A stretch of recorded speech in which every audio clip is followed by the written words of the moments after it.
guys, 650 LGP John Deere Dozer. Got it degreased, acetone, cleaned up real good. About to paint her black. It's the last time you're gonna see her with John Deere colors.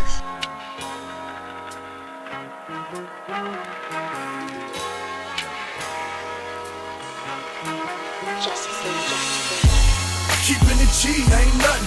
You ain't gotta like it cause the hood don't love it. You ain't gotta like it cause the hood don't love it.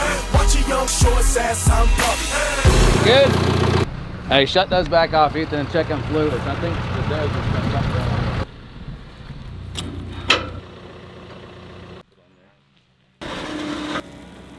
All that and everything won't that, all like that right there? I'm gonna end up going all the way to as far as you can see in the car like that. So that'll just be mowed. Also, I'm going to dump that mulch right here if you guys want to. Where's the mulch going? Just on the outside and stuff? Yeah, just a little island right there. You know, just so when you drive up, it looks nice. I'll put that sign in the middle of it.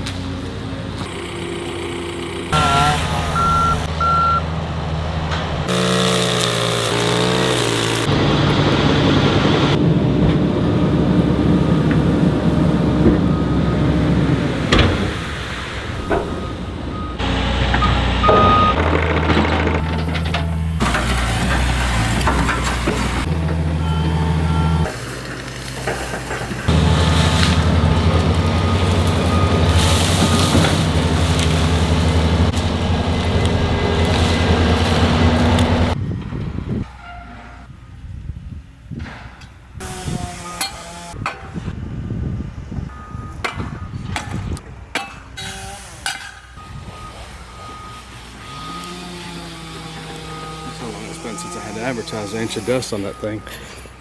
But it's all time material, so I'm pretty sure that anyone that's on the job is using it. That being said, we gotta do it smart too. We don't want to just go in and fucking put $1 million in the place and develop it and then hope house to sell.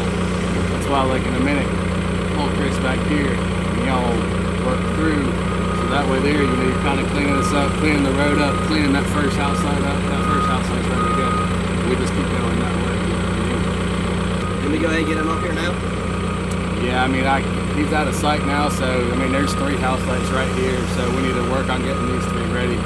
And then we're going to go up on that ridge over there from here, you know, up this wooded area toward that cell phone tower. There's like 8 house sites right through there, so we can get these ready, clean all this here in the front up. While we got guys building here, we'll be working on that.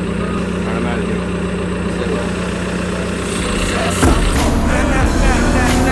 You know what this is. Tell them this is celebration, bitch, yes. Where the barbecue pits and the mini bikes, mini skirts in the seas and the Miller Lite. I charge $200 an hour on the equipment. Yeah. This road should be $8,000 job without seeing. I mean, hell, that damn 130 should be 150 an hour. Yeah. That should be 125. I do too on $200 an hour. People pay for it. For both 130 and that. Sometimes I do $250 an hour depending on if I want to do it or not. Yeah. But I normally don't price anything by the hour. I just keep that in my mind when I'm thinking how long will I be here, you know? I guess we're gonna have a bank right here. I mean, yeah, he wants to be able to mow everything. What does their attorney say? Yeah, I'll do like a That's going to be 3-4. sloped in. This has to be sloped in. And see, he wants this all to fall all the way to the back there, so the water's going to run all the way back. But I'll go ahead and start shoving all this ends out here, off down in there, and then that truck comes. I mean, we make it where he can just circle. Yeah.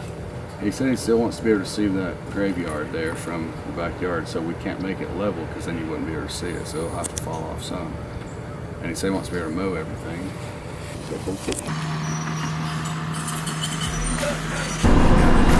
7 lots, I'd clear the whole lot where the double wide's going to go in because that person's going to want a yard, you know what I mean?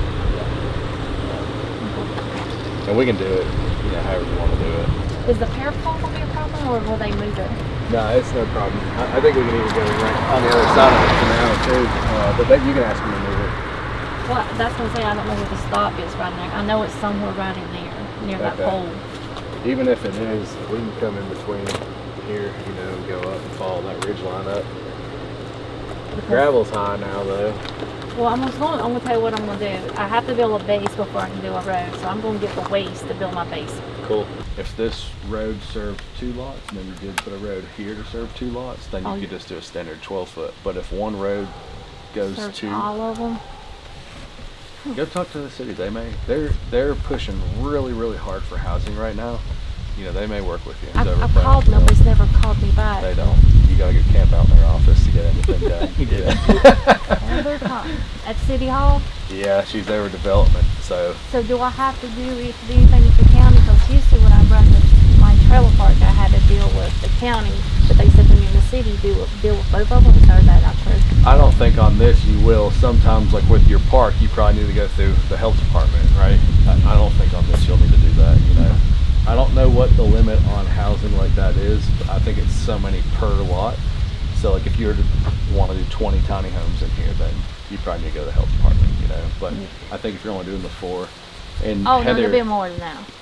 It's going to be more than that. No, if it's tiny homes, because somebody told me you do like 4 on a lot, and they said that was just a lot, not no half acre or acre. Is that true? there is a minimum square footage. Heather can tell you that. Okay. I hate to steer you in the wrong direction. You start planning, you know what I mean? And like I said, they're pushing really hard for housing, so I'd be very surprised if they're not willing to work with you, you know? Listen up, guys. I wanted to share some relative new information with y'all on your marketing side, what's going on with business. Specifically you guys in the blue collar industry. I'm sure all this information is relative to many other business owners, especially realtors, stuff like that. But we just did an online audit with a third-party company who specializes in doing nothing but that. We work with these guys a couple times throughout the year to kind of get a feel for what the trends are, who's looking for what, in what areas. You know, really just helps to catch the moving target in marketing. If your phone's dried up, you're not getting the calls like you normally get, don't start to panic. It's because nobody is searching right now for the stuff in the trades unless it's emergency work. We went really deep into this, and we looked for new home builder, plumber, electrician, HVAC, land clearing, site development, all kinds of different stuff. We went down the rabbit hole to see who was looking for what in what areas, and basically since October, it's almost nothing unless it's an emergency type service like clogged drain, HVAC's not working, lights are out, fallen tree, washed out driveway. Let me save you guys. Don't start to panic right now and maybe fall back into some of the marketing tactics that you've tried and have known to fail, and you're getting a little bit worried and you're thinking, well, let me try that again. Maybe it just wasn't the right time. If you know it didn't work, don't spend the money on it again. Don't start to panic. Maybe, again, marketing is a moving target. You got to focus on what's working right now, what people are searching for, what's getting the phone to ring. Focus on the service side of things that is imminent. Like, you have to get there right then. You need to work on being Johnny on the spot. You need to be answering your phone immediately when it rings. Because the people that are calling need your service right then. Also, take a minute. I know this is really hard, especially if you're a really tight cash flow business, but take a minute to go back through all your books, really refine money in and money out. Look for some expenses that you could be cutting going into this new year. I'm not a big proponent of that. I don't share a Dave Ramsey mindset.